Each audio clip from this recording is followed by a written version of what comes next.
আসসালামু আলাইকুম এভরিওয়ান। এটা কিসের আওয়াজ পাচ্ছেন জানেন? এটা গ্যামজাম কিংবা কোনো ঝরগা নয়, এটা পাখিদের গুঞ্জন।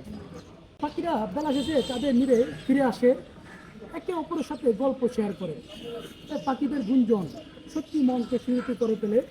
একজন আরেকজনের সাথে গল্প শেয়ার করে থাকে। কেউ বা বলে আমি আজ মতো খাবার পাইনি, কেউ বা বলে আমি আজ পেট ভরে খেয়েছি, আবার কেউ বা বলে থাকে আমি আজ অল্পের জন্য শিকারির হাত থেকে বেঁচে গেলাম। কেউ বা আবার বলে আমি অল্পের জন্য অনাকাঙ্ক্ষিত জীবন থেকে বেঁচে গেলাম। এই পাখিদের গুঞ্জন সত্যি মনকে শিহরিত করে। এই পাখিদের গুঞ্জনের কথা মনে পড়ে জীবনানন্দ দাশের সে বনলতা সেনের কবিতার কথা মনে পড়ে।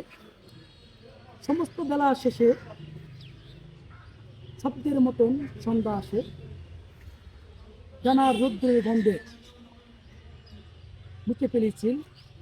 পৃথিবীর সব রং নিভে গেলে পাণ্ডুলিপি করে আয়োজন, তখন গল্পের করে জোনাকির রং ঝিলমিল।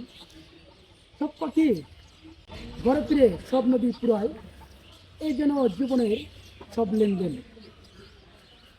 থাকে শুধু অন্ধকার, মুখোমুখি বসিবার বনলতা সেন। এই পাখিদের গুঞ্জনের কথা মনে পড়ে, জীবন দাসের কবিতাটা মনে পড়ে গেল। তো আপনারা যদি পাখিদের গুঞ্জন শুনতে চান তাহলে অবশ্যই আসতে হবে বড়দিন ভূমি অফিসের সামনে, বা ভূমি অফিসের যে আশেপাশে যে গাছগুলো আছে এই গাছগুলোতে পাখিদের গুঞ্জন শোনা যায়, পাখিদের বসবাস।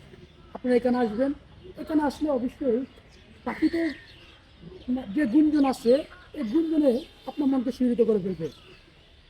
অবশ্যই যারা বড়দিন বা ভোলাবাসী আছেন পাখিদের এই গুঞ্জন অবশ্যই শুনতে আসবেন। সবাই ভালো থাকবেন।